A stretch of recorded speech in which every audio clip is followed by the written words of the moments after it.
Did you blow $2,000 on tequila shots? Yeah, but I won that $2,000, so it's like, did I really even spend money?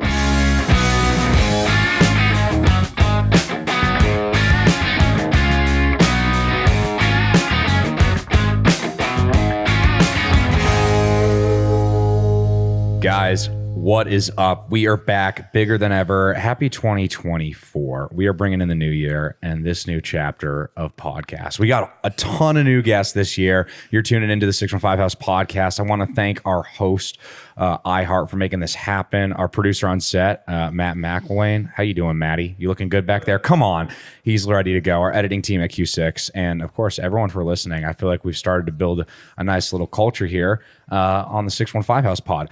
But here's the deal. It's 2024. I said I got to bring in a big guest to kick it off. So this next artist, he had an electric 2023. He met his buddy John Harvey and signed a publishing deal in 2022. Then put out his own music. He had a breakout hit, Sneakers, led to a deal with Atlantic Records. And I think he's got two EPs. There's How to Lose a Girl and 7 songs, right?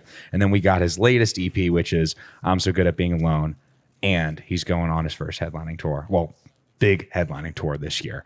Please welcome into the house, drum roll, Knox. Let's go, baby. What's good, baby? I'm so stoked. How'd I do on that? Dude, that was honestly, as a homie, yeah. The research was, I mean, that couldn't have been any better. Dude, I had to dig in a little bit. Although, like, I feel like I have some secrets just because I've known you for a couple years now in Nashville that we're going to get into. But I wanted to make sure that I helped a homie out. So. Yeah, dude, you're professional. You're pro. I try, man. You know, they say I got a face for radio. So. Dude, you have the voice. That's what I was thinking the whole time you were doing that intro. And I was like, damn, dude.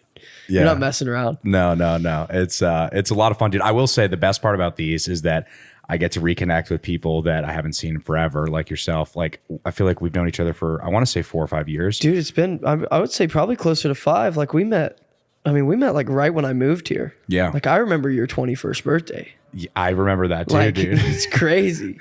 we were bouncing around. We had a house in Germantown that I remember you came out with a couple friends and we wrote some tunes, and then we were playing like any writers round in Nashville that was like that would let us have. Yeah, those are the days, man. It was fun, dude. But it's been kind of insane to watch your growth the past couple years. I like to be that person, and I like to brag a little bit and be like, I knew he was going to be a star. I did know that success was coming for you, man. But it's cool to see like a homie, you know, actually bring the vision to fruition. So thanks, man. Congrats on everything, dude. What was the best part about 2023 for you?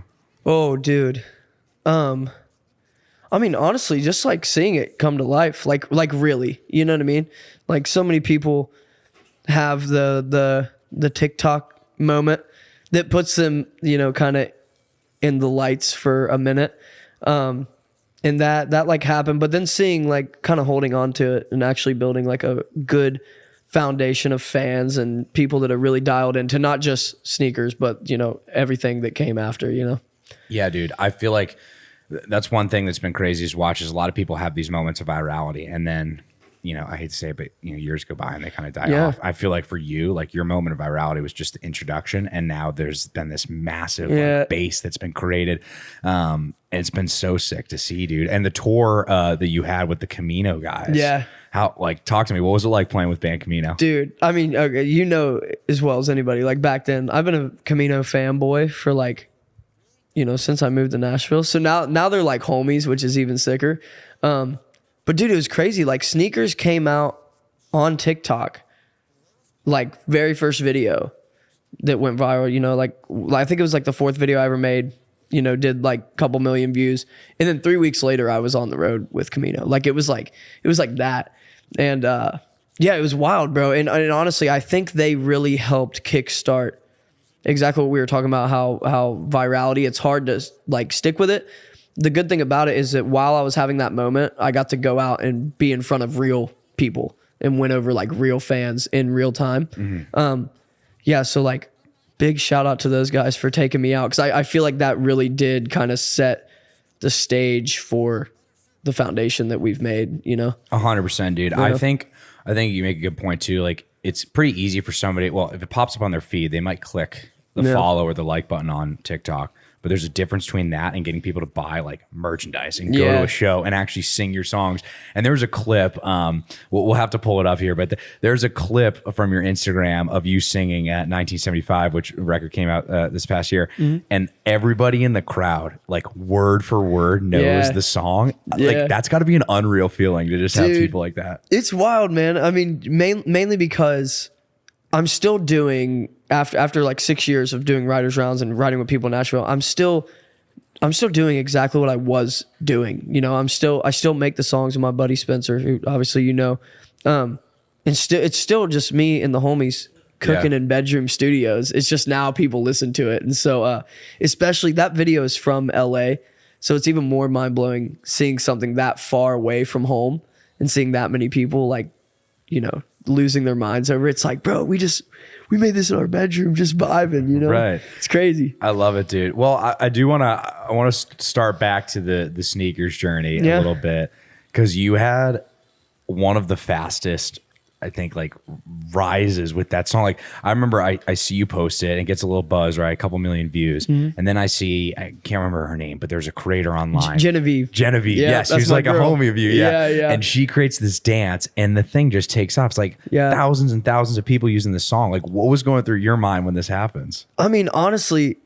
it was kind of funny because out of all the songs I had, like if you would have told me that Sneakers had, because like we had the whole EP made before Sneakers even came out. So out of all of those songs, if you would have told me that Sneakers would have had a viral like dance, or that I would even have a song that is like a viral TikTok dance, I would have been like, there is simply no way. And so seeing that many people, you know, every time I was getting on TikTok, it was just more people doing this dance. It was like, what is happening? I mean, it still doesn't even make sense to me now. Like when I look at it, it's like, what is going on? You know? It's awesome, dude. It's still connecting with people. Like people are still doing the dance to this day, which is crazy. It's crazy. I have to ask, you ever do the sneaker dance on stage yourself? No, absolutely not. I don't even know it. I couldn't dance if I wanted to, but I'm trying to, I'm begging my label. I'm like, send one email. I'm trying to get it in Fortnite. I don't know if it's going to happen, but I've been dropping in a lot. So I'm like trying to see it. I feel like it's one thing to have a viral song on TikTok. It's another thing to have your song in the game of Fortnite. That's what I'm saying. That's when you really make it. Yeah, and I've been getting after it in Fortnite as of late. I haven't gamed a lot the past couple years, but now it's like, have you played the new version of Fortnite? Oh yeah. I was ripping it last night. What do you think of it? It's kind of fire. It's way better than the past couple seasons. And are you a builder? No, dude. I'm a no build nerd. You're a no build. Knox the no build nerd. Oh my god. Well, that's what I'm saying. That's why I stopped playing, because you know you'd get on there and get wrecked by some, you know, fourth grader that's like building 90s on you, and it's just no fun. And what does that do for your confidence? You're like, I might have put out like some great music this past year, but a fourth grader can still beat me in Fortnite. Like you're just screwed. That's what I'm saying. It ruins me inside, and I just can't. Things are going too well for me, like to get on a video game and have my self-esteem destroyed that hard. You know what I mean? Understood. Yeah. I will say you do write a lot of songs that are very emotional, and they come from deep places. Is one of those places losing to some people on Fortnite? Absolutely, bro. Absolutely. We'll take my saddest song. It was probably about Fortnite. Yeah. Or COD, or just video games. I'm just bad at video games. Right. That's kind of when people think of like How to Lose a Girl in 7 songs. I'm thinking it's really just you talking about 7 games of Fortnite. Yeah, exactly, bro. It's like I didn't get top 10 once, dude. I'm trash. Right. Dude, I will say on that album though, some absolute heaters. Okay. So here's the thing. I'm looking at the track list right now. Sneakers is definitely the one, but if I'm gonna rank your songs. Oh, let's go on this EP, because I'm an honest guy and I like to just be straight. Okay? I love Here's this. the deal. So, I will say in the 7th spot, I'm going to start at the worst one. Okay. Well, I'm not the biggest fan of Porch Light. Okay. I'm just going to get that out there. Right. Okay. Hey, that's my least stream song. That's 7. Okay. But here's the deal. 6, I'm probably going Time Machine. Okay. It's a good song. Look, they're all great tracks. Yeah. In the 5 spot, I'm probably rolling Hate My Guts. Okay. Okay. Now we move to 4, and I'm going to put I Don't Want to Know at 4. I love that song. It's got that catchy, I don't want to know. I don't want to. 3, I'm putting Sneakers just because I've heard it like so many times, because I've streamed it like, I don't know, probably a million times out of these, how many streams you have. And now we're down to the final 2. Okay. It's between Time Machine and New York City. Wait, Time Machine or Dumpster Fire?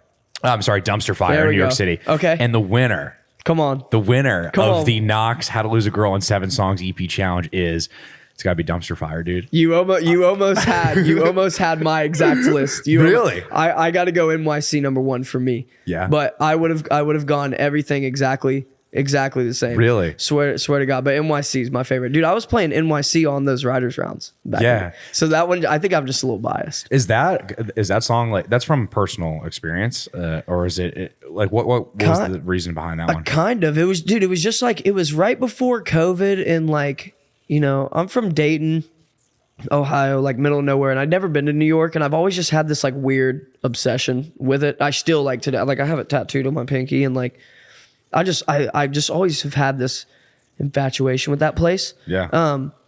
And yeah, so I really just wanted to write a song about like dreaming about going there, and then it just kind of turned into this sad boy, you know, acoustic song. Yeah. But yeah, that's definitely my favorite, just because I've had it for so long. Although I will say, and if any of like my fans are listening to this, they're gonna kill me too. But my fans, like, Porch Lights is their favorite song, dude. Like, I have people that show up to shows and they have hashtag justice for Porch Lights because it doesn't get a lot of love. Oh, that's awesome. You got some people that are riding underneath. Dude. Yeah, bro. People will come. People come, and it's literally like most of my fans, it was their number 1 song on like Spotify Wrapped, and which is crazy to me though, because it's not, like I said, it's my least streamed song. So right, but maybe it's just streamed by people that are really loyal, the diehards. You know? If you're a diehard fan, you're riding for Porch Lights. I can guarantee it. Do you have a name for like your fan club? Or no, is it just dude. Like Knox supporters in general? There's been a couple that I've seen. I think Sneakerheads is really funny. I think Sneakerheads is hard. I think that's solid. But then there's a group of like, I have like a street team on Twitter. It's like this group of girls that they kind of just like, they're really hardcore fans. They're really awesome, and they just like kind of help spread the love and whatever.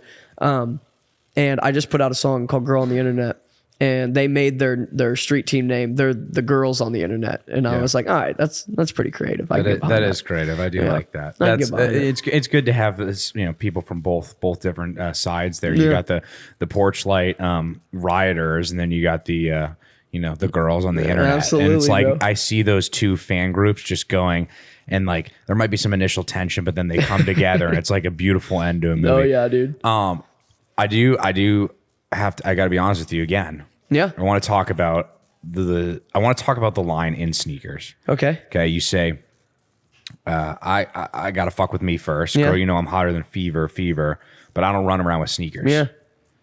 I feel like every single time I've seen you in Nashville, you run around with sneakers on. Dude, you know, I rock the sneaks, but I get a lot. I'm just wondering, are you a fraud? Kinda, dude. Kinda. Like I take my sneaker game pretty seriously. You do.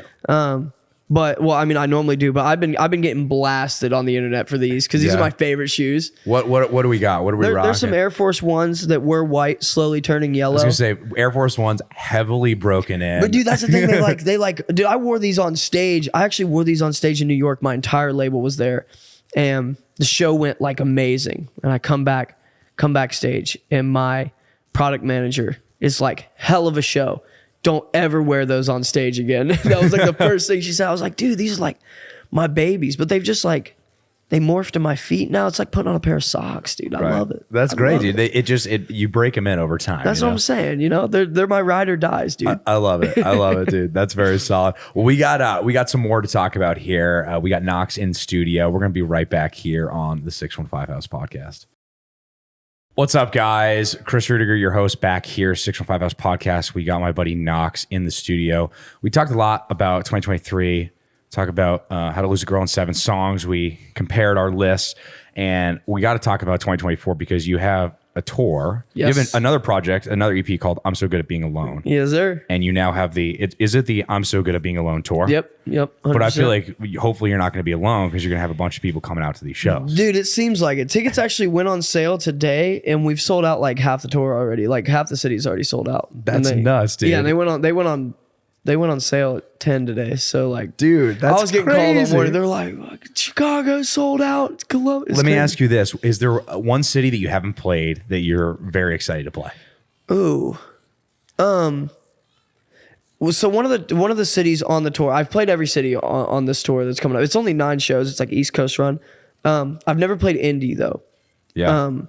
And so I guess I'm just excited because I've never done it. So it's like, let's see what Indy brings to the table. That's the one that I don't know if it'll sell out. I feel like all the other ones will. Yeah. But just not playing there before.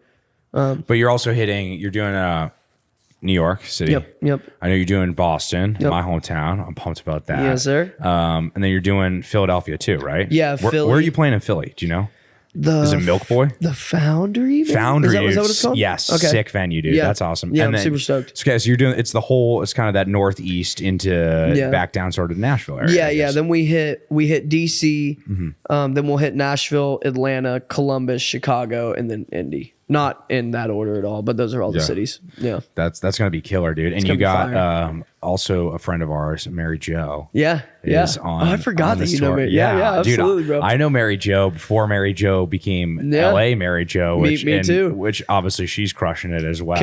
Killing. I love that that's one thing that I want to talk to you about is I feel like you've kept a lot of your homies around. Like you mentioned Spencer Jordan, who's an awesome songwriter. You got Mary Jo, who's now coming on tour with you, a good friend of yours.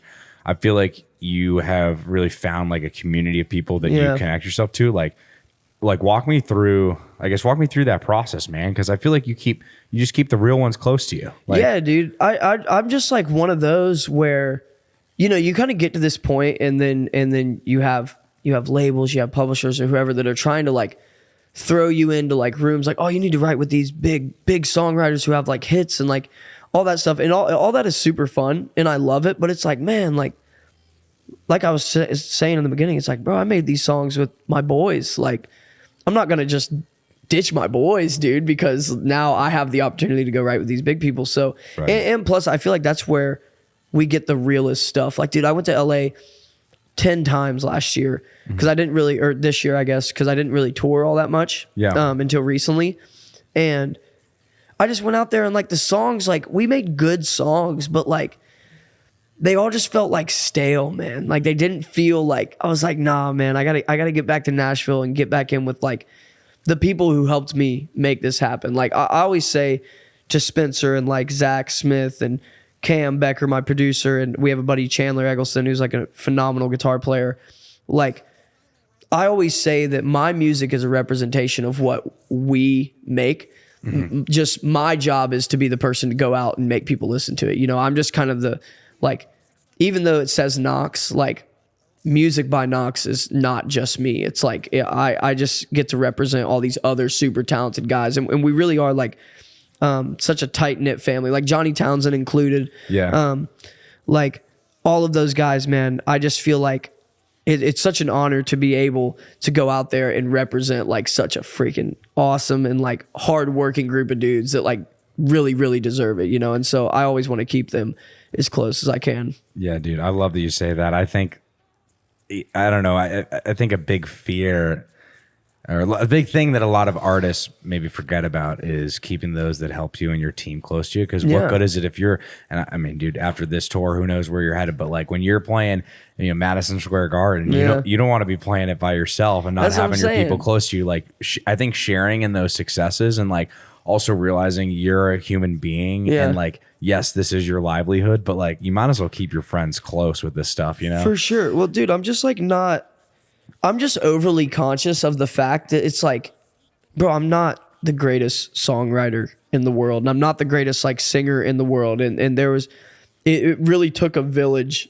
to get to this point. And like, I will just never, I know people that have kind of gone through this process and they kind of forget about that. And then all of a sudden it kind of goes to their head and they think that they're the guy. And it's like, I'm overly conscious that like, I'm not the guy. I'm just somebody that, gets to be put in this position because of all the people that helped get me here. You know what I mean? For sure, dude. Yeah. For sure. Speaking of people that we have gotten to know that are supporters, I know that the guys, Danny G, Zach Guarino over at Breadbasket. The Breadbasket boys, they are huge Knox fans. And in fact, I actually called Danny earlier this week and I was mentioning that he's asking about the pod and mentioned you were coming on. And I was like, oh, hell yeah, we got Knox on the pod. And to take a little bit from the breadbasket playbook, I want to do a little game with you. Oh, let's go. If it's anything breadbasket, It's the rank these 5 things without knowing what comes next. Oh, I love this, bro. So we got 1 through 5, but you don't know what I'm going to say after. Yep. And you have to rank them. We're going to start simple, and we're just going to go fast food restaurants. I love it. So first is Chick-fil-A. I mean, you're coming out hot. I am coming out hot, but you don't know what else is on the menu. That's what I'm saying. You know? I'm going to put it in the 2 spot because Chick-fil-A and fast food is superior chicken. I had it today. I like that. Yeah. The next one is Taco Bell. All right, this might be a hot take. For me personally, I'm going to put it in the 4. Okay. It's good, Yeah. but it does things to me. You know? I think it's a good role player, but I think you also know what you're getting into. For sure. You know what I mean? Yeah, it gets it done, but it's not going to lead the team. No, it's not going to lead the team. Yeah, it's going to get some boards, and it's going to also hurt in the morning. Yo, it's going to box out for sure. Yeah. We got Raising Cane's chicken. Ooh, you've had Raising Cane's. Oh, yes. I've had Raising. Kind of a specialty player. I think of that as sort of like a 3-point shooter. You know? For sure. You know, it can go for 35, but it can go for 6. You know, it's, right. Man, Raising Cane. I'm an Ohio boy, so I'm a little biased, but just to be safe, I'm going to put it in the 3 because I don't know what else you're sitting on. This is a decent team. We got Chick-fil-A 2, Raising Cane's 3, Taco Bell 4. Yep. Here's what we got next. We got BK, Burger King. This is a big decision. You going 1 or 5? I gotta be. Burger King is good. It's very good. Honestly, if in my perfect world, it would have been above Taco Bell. Yeah, but you know. Can't rewrite the past. The king can't go number 1 though. It's not number 1, and so I'm scared for what is next. Yeah, but I don't think the king can go number 1. You're putting Burger King in 5. All right, which means BK you're at 5. leaving. You're leaving the last option here. I'm scared, bro. This is the last option for 1. This is insane, and this is a hot topic. Matt's already laughing at this over here. I'm scared. Drum roll, please. In the 1 hole, we had the one and only Mickey D's. Hey, honestly, what is it? 1.6 billion burgers flipped a year? Yeah. Like, I'll take it. Did you think about those numbers of what McDonald's does? I'm just thinking about I'm thinking about just the wrist flip of how many people globally it's incredible. are just locked in. It's incredible, dude. Yeah. I mean, you see those golden arches and you know, it doesn't matter what time of day. Although, let me I'm going to go on a tangent real quick. Knox is going to say his piece on the pod. This is going to be good. No, this is real. I'm hot about this. When did McDonald's stop being 24/7, bro? That's a bunch of bullshit. When did this start happening? Like, cutting back on the hours? Get out of here. That's what I'm saying. I will be piss hammered leaving somewhere in East, and I'm like, I need McD's, and it's 2 a.m. And like, yeah. It's like, what is this? Where else are you pulling over? They were the go-to guy. That's what I'm saying. When I think of McDonald's, I think of 8 to 10 beers, 1 a.m. to 4 a.m. 100%. And I think of quarter pounder with fries and maybe the offshoot that the ice cream machine's working, which is never. Probably not. Yeah. And, and then you swap in the Diet Coke. But that's it. That's it. Dude, I thought this was 2023, bro. Like, what is happening? I don't understand. Hey, McDonald's, get your shit together. McD's, I'm coming for you. I had to get that out because I've been hot about that for a minute. Yeah. Do you have any other hot takes I just want to open the floor while you're here. I mean, LeBron's the GOAT. I mean, can I say that on the pod, bro? I mean, you can, dude. Look, this pod's uncensored. You can say what you want. I think you're gonna get a lot of flack for that. Dude, honestly, I want people to argue with me in the comments. I'll go all day, bro. Yeah, you would take LeBron over everyone? I'll take LeBron over everybody, dude. Damn. Everybody. It's not even close. I watched this man last night, 39 years old, put up 30. He didn't play the 3rd and 4th quarter. Dude is putting up more points in the back half of his career than he was in the front half, which is crazy. It's the craziest thing I've ever witnessed. It's actually the craziest thing I've ever seen. A hot take. I might take 39 LeBron over 25-year-old LeBron. Dude, that's a hot take. But the thing is, he's so intelligent about the game of basketball. Like, it doesn't even look like he's trying. Yeah. And he's got all this gray hair in his beard. And then you look up, he's got a triple-double. It's like, dude. Kind of reminds me of a guy out of the New England program named Tom Brady. You know, just played beyond his years. You know, really locked in. You know, and knew how to play the game effectively. Won multiple franchises rings. Right. I mean, but you know, all these MJ stans are gonna come at me, and they're gonna say because I'm from Ohio that I'm biased. But The facts are there. I'm just saying. McD's needs to be open 24/7, and LeBron is the GOAT. That's what I'm saying. There you go. If that's all you get out of this podcast, it's still worth. That's well what I'm worth saying. it. Well, that was pretty good, dude. I enjoyed that. That was a little bread basket segment for you guys. Shout out the boy, dude. I got to do the bread basket. Yeah, you are on the basket, boys. Yeah, dude. And to be honest with you, this is embarrassing. I hope Danny listens to this, but like the bread basket started, and this would have been in February. I was about to put out the first EP. Yeah. And I wanted to text Danny so bad and be like, bro, can I please be on the basket? But I didn't want to be that guy. You want to overstep, of course. Yeah. So I was like, I'm gonna wait for him to ask me, and then he came. Like I said, he came to the LA show a couple weeks ago, whatever, like a month and a half ago. Came out, and after the show, we went out, hanging out, whatever. And he goes, dude, we got to get you on the basket. And I literally looked at him. I gave him I was like, Danny, I've wanted to ask you that. I'm like, this is the biggest day of my life. Yeah. And then we got to do it, and it video did like 2 million views, kind of popped off. Look at that. It was beautiful, dude. It was a beautiful full circle moment. So dude, Danny, I love you. Dude, they are great people, I will say. They're the best. I love working with Danny. I don't know Zach as well, but I've gotten to know him a little bit more just from going out to LA. Yeah. And they're just really rock solid people. And I want to get a little sample of a Knox Danny G old school song that I found. I found this back in the catalog. We used to cook. No, I'm on a side, yeah, you're so cold. Oh my God, dude. Holds up, dude. I don't care. That's why it's still on my Spotify. What a legendary track. You got to go deep into Knox's catalog, but it is there. Oh, it's there. It's solid. And it's never going anywhere. Right. Well, hey, dude, this might have been a little bit inspired by them, but also just inspired by my growing obsession with betting sports. But I want to do a little over under game with you. Say less. It's very simple. I'm setting the Vegas lines, and I want you to tell me if it is over or under. Okay. So, okay. The number that we're looking for right now is 10, and the over under of that is, how many people have asked you to do the sneakers dance on stage? It's the over. It's the over? It is the over, dude. And how do you tell them? Because it's like, obviously, I love the sneakers dance. Changed my life. Like, obviously. There's nothing but love there. But like, if I was at a show and there was an artist on stage who did their own viral dance, like, I would probably vomit. Like, I'd be like, brother, you can't be doing. And plus, I look weird, man. Like, if I have a guitar on stage, I look cool. Yeah. But when I don't, I got a noodly long body, dude. It's weird. It's like the headline, like Knox does his own dance on stage and ticket sales plummet over the next week. This guy is the worst, bro. Dude, second over under. Okay. The over under is 50. Okay, on. And I'm generalizing here, but in the ballpark of, oh my God, you are Ed Sheeran's little brother. Oh. How many times people has said that to you?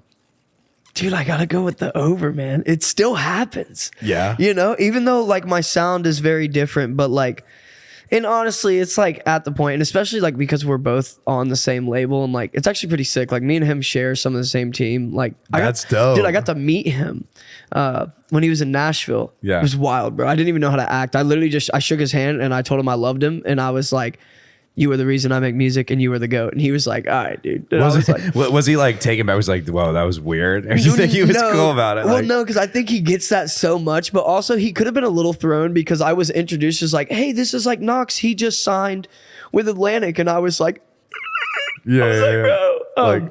But yeah, no, I still get it a lot. People do it, but it's a nicer way now where they say it's the songwriting. Yeah. Like it's not, and obviously the red hair, but like, sure. I used to just get like acoustic guitar. It's like, oh, Ed Sheeran. It's like, all right. But now it's like, no, you like write songs with the same vibe, except it has like electric guitar. And I'm like, I'll take that all day. Right. So yeah, I would say over. I get that a lot still. That's solid. Dude, didn't Ed Sheeran just pull up to Santa's Pub in Nashville and start singing one night? Yeah, so that was where I met him. It was actually crazy. So me and Ed, we shit. I'm about to soft flex for the cam real quick. Oh, I can't wait for this. But me and Ed, our product manager, her name's Nicole. She's the GOAT. She's the absolute GOAT. She pretty much handles everything for me. on the label side that's not music. Everything else, like marketing, everything. So she also does the same for Ed. And so she came to town, was coming for the show, and she was actually the one that put together that thing. And so she was saying like, yeah, so like I went to the show with her. I went to both the Ryman show and the other one. And then she was like, okay, after the show, we're going to leave a little early. We're going to go because he's going to Santa's pub. So we need to like be there. And then I'll intro you and whatever. And so we like get to Santa's and there's like a wedding party happening. And me and her are the only people in the bar and Santa himself. Santa Claus. Of course Santa's there. It was Santa Claus, by the way. This man's real. Yeah. But yeah, we were the only 3 people in the bar that knew he was pulling up. And then we pulled up and there's like a wedding party there. And we're like, bro, these people are about to like lose their mind. And then, so we're like sitting there like waiting around. And then, and then he pulled through and sang. Dude, you imagine it's your wedding day and you go to like Santa's pub to turn it down and you're like, all right, this is like a fun celebration. And then Ed Sheeran pulls up on your wedding. That's what I was thinking the whole time. It's like, and he like sang a song with the bride or whatever. And then like, dude, it was a crazy night. And then like on top of it, just to make it even like cool, like my best friend from back home in Ohio just happened to be in Nashville that weekend. And so I got to like talk to Ed very, very briefly, but still like whatever. And it was wild because I'm like sitting there having this conversation with him and he finally like scurries off and, goes and does the wedding party. And I like turn around and my best friend from like back home who like, he works in finance, lives like a very normal, not I see Ed Sheeran type lifestyle. Yeah. And so I like turn around and he's like, what is happening right now? I was like, bro, that's Ed, bro. I was like, that was crazy. It was wild, man. It was a really wild experience. Dude, it's so wild. I think it's so funny you say that because I have a lot of friends that don't work in music, as I'm sure you do as well. And the difference between people that work in entertainment and don't, just on a fundamental level, is drastic. But then you get into the nitty gritty of it where like, I have homies back home that are freaking out about your music and other peers in Nashville I know.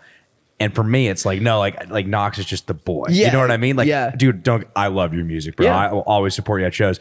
But like, I don't look at you just because of your music. I look at you because you're a homie, and if you did, you would be weird for that. I'd be super weird. 100%. Yeah, dude. Well, dude, it's funny you say that because you're absolutely right. Like some of my like my aunts, so I have a huge family. So I have like 7 aunts. They think I'm like can't go out in public, Jay-Z level famous. I'm like, brother, you do not understand. My life is completely normal. Like I might get recognized. Nashville's a little different. Like going out to like a bar in East, that's a little different. Like obviously there might be one person, but even still, like it's not like, I mean, it's not. There's a culture in Nashville too of like you see somebody, everyone more or less is doing music. So if you see someone, you might be like, yo, I fuck with your shit. Yeah. But you're not like, those are the best people. Out. The guys that walk by and they tap you, they're like, hey bro, I fuck with you. And then they just keep walking. I'm like, I fuck with you. I want now. you on my team. Yeah. But no, dude, that is also, that's the cool thing about Nashville, but also the terrifying thing about Nashville is like, I mean, you know me. I love to party. Love it. But now it's like, it's a little nerve-wracking because you don't know, like, somebody can know you, but the Nashville etiquette is that, like, no one's going to come up to you. So you can walk into a place, and there might be 10 people that know you, and you're pissed, hammered, acting like an idiot, but they're not going to come up and say anything because it's Nashville. So it's, like, a cool thing, but also a bad thing. Like, oh, man, I can't be too stupid, which is unfortunate because I love getting stupid, but you know how it is. I love it, dude. That's the best way to say it. Right? It's like I do kind of want another beer, but also like I might get put out online. Literally, and because it's like when I have beers, that turns to tequila shots, and then one tequila shot turns to like a lot of tequila shots, and it's bad, dude. Is tequila your drink of choice? Oh yeah, dude. Columbus, we played a show there and had a 9-day break. And we had gone to a casino in Iowa, and I walked in with $100, put it on a roulette table, and I don't know what was happening, but I left with $2,000, and after $100. So hell of a run, dude! It was incredible. Yeah, it was fire. Just middle of Iowa, random. And then we went to this Columbus show, and so I was like, "Why just have this like random $2,000?" I was buying tequila shots for everybody, bro. I spent I mean, a lot. Like I was buying tequila shots for everybody in Columbus, Ohio. Did you? Yes or no question. Yeah. Did you blow $2,000 on tequila I shots? didn't. I didn't. But the tequila that I had sent me to another casino in Columbus at about 2 a.m. that night, where that's where I lost the rest of the 2G. So blame half of it on tequila, half of it on I don't know, poor decisions. Yeah, but I won that $2,000, so it's like, did I really even spend money? Like, I look at that as a net even. Actually, that's a net positive. That's a win of a night. That's what I'm saying. That's what I'm talking about. That's unreal, dude. Well, hey, we have a little bit of time left, and I do have to shout out my boys at and girls at Ariat. Western Apparel Company. I got the hoodie on. They love to do this segment. It's rapid fire questions. So Sick. The way it works is Maddie here winds up 60 seconds on the clock, and I'm just going to ask you, and whatever comes to mind, you spill it out, baby. There's no thinking. All right, say less. Here we go, Maddie. You ready?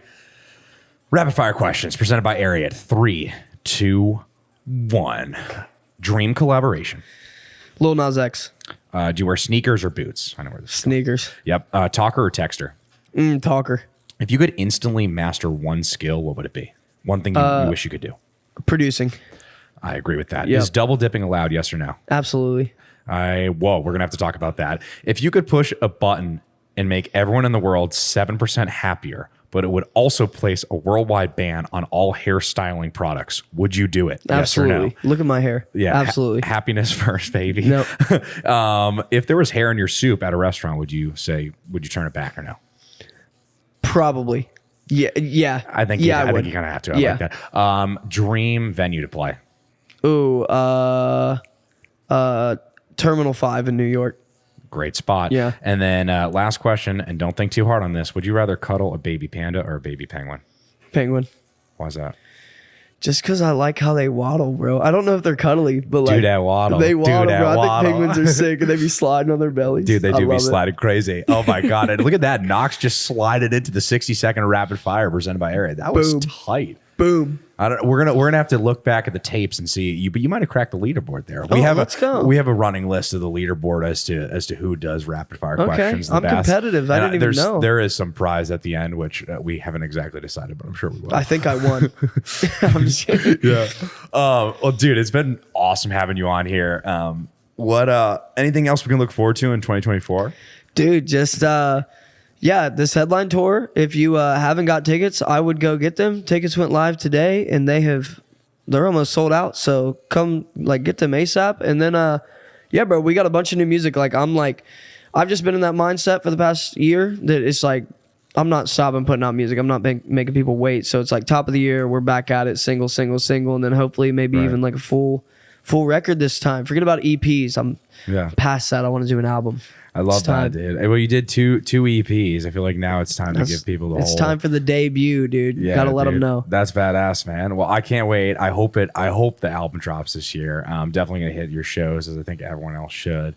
And dude, this is just, again, I can't reiterate this enough, but the reason I do these podcasts is because I get to just connect and catch up with good friends like yourself. And I feel like we could literally be at a pub right now having a beer and just catching up, and it's no different. Yeah, I was gonna say it'd be the exact same. I mean, hell, dude, after this, maybe we just go get a beer. That's what you know I'm what saying. I mean? That's It's what I'm like saying. it's too nice. So I really appreciate you for taking the time, dude. Know that I and the rest of us here all on this podcast are supporting you, brother. Dude, you're the man, bro. It's been a pleasure. Absolutely. Pleasure indeed.